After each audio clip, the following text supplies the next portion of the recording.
effectivement, la campagne de commercialisation a été ouverte le 23 décembre, le 23 novembre.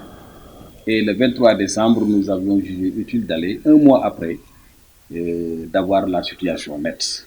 C'est pour cette raison que nous avons décidé d'aller dans la région de Louga, Diourbel, Kaffrine, Kaolack et Fatick. Nous nous réjouissons que cette année, tous les huiliers sont dans la commercialisation, contrairement à l'année dernière où il n'y avait que la Sonacos et les exportateurs. Nous avons trouvé sur le terrain des zones où ça marche, mais des zones où il y a des difficultés. La zone où ça a bien marché, c'est la zone de Louga, la région de Louga, qui avait comme objectif de collecte 15 000 tonnes et qui a déjà acheté un mois après 8 000 tonnes. Cela veut dire qu'en un mois, Louga a déjà dépassé la moitié de sa prévision. Et on avait trouvé également plus de 50 camions en attente. Et cela continue de jour en jour, c'est fini.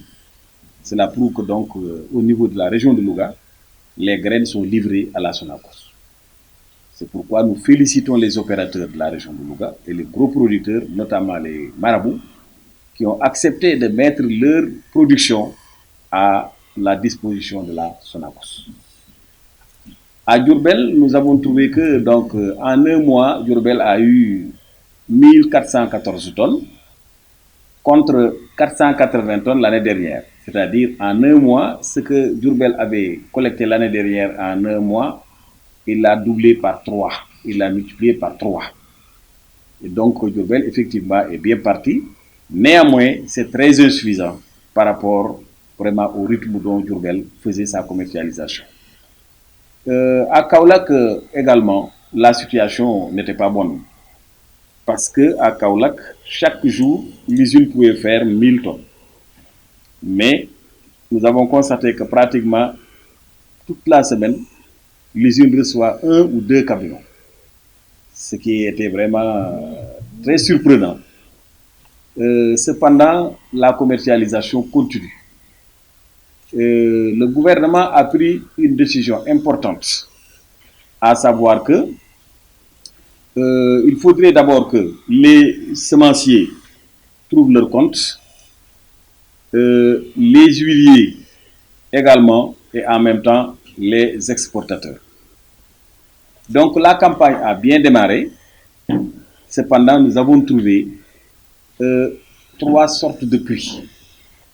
Et c'est ce qui pose problème à cette campagne. Le prix officiel, c'était 250 francs le kilogramme. Nous avions applaudi quand le gouvernement avait accepté d'ajouter 40 francs sur les 210 dont on achetait l'année dernière le kilogramme. Et c'était une première également dans l'histoire de commercialisation de l'arachide. Mais comme vous le savez, il y a une spéculation extraordinaire qui fait qu'aujourd'hui, on semble être dans une campagne à vente libre. Ce qui ne sera jamais accepté, ce qui ne sera jamais toléré. L'arachide ne peut jamais faire l'objet de vente libre. Il faut que cette commercialisation soit organisée et qu'il faut une réglementation. C'est ce que l'État a compris qu'en Conseil des ministres, le président de la République a rappelé que c'est une situation très sensible et sur le plan économique et social dans notre pays. Et il faut maintenant désormais faire de sorte que le capital semencier soit sauvé, faire également que les usines disposent de produits pour leur permettant de pouvoir fonctionner, notamment la Sonacos qui est notre fleuron national. Il faut faire également de sorte que l'exportation qui avait été prévue également y trouve son compte. Mais avant de parler d'exportation, il faut d'abord régler le problème des semences, régler également le problème des usines. C'est pourquoi l'État a remis cette année la taxe sur la commercialisation de l'arachide. Cette taxe est arrêtée à 30 francs, contrairement aux années précédentes où on les avait fixées à 40 francs, mais ces 2 dernières années, l'État les avait suspendus. L'État a également donné des instructions au niveau du commandement territorial pour que cette réglementation soit respectée, pour que la Sonacos dispose de graines, mais également pour que le capital semencier soit également trouvé. Et l'administration y est déjà. Au jour où je vous parle, aucune graine n'est encore exportée. Nous n'excluons pas l'exportation, mais nous avons pensé devoir faire de sorte que cette exportation, en fait, ne doit prendre que le surplus. Mais l'exportation ne doit pas prendre les meilleures graines. Ça risque de faire partir nos semences et ça risque de porter préjudice également à nos industries. Donc, quand nous faisons le bilan maintenant de notre retour, les producteurs s'y retrouvent. Parce qu'à 250 francs au point de collecte, c'est déjà très important par rapport aux années passées. Et ce dont nous sommes sûrs également, c'est que présentement, personne ne parle de mévente.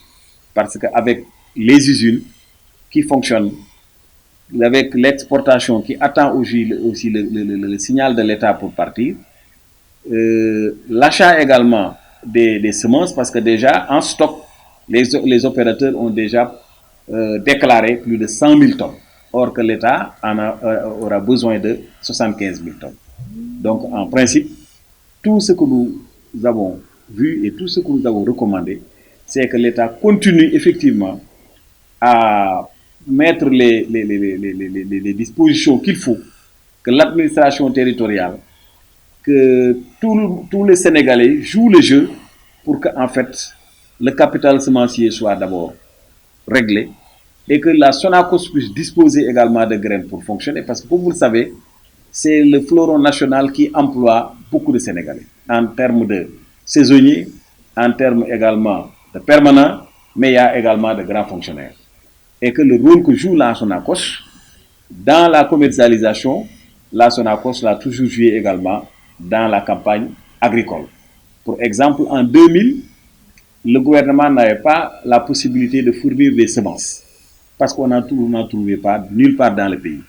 C'est la Sonacos qui avait accepté de décaper effectivement ces hangars au niveau de Diourbel, au niveau de Lindiane, pour mettre à la disposition de l'État sénégalais 12 000 tonnes qu'on avait données gratuitement aux paysans.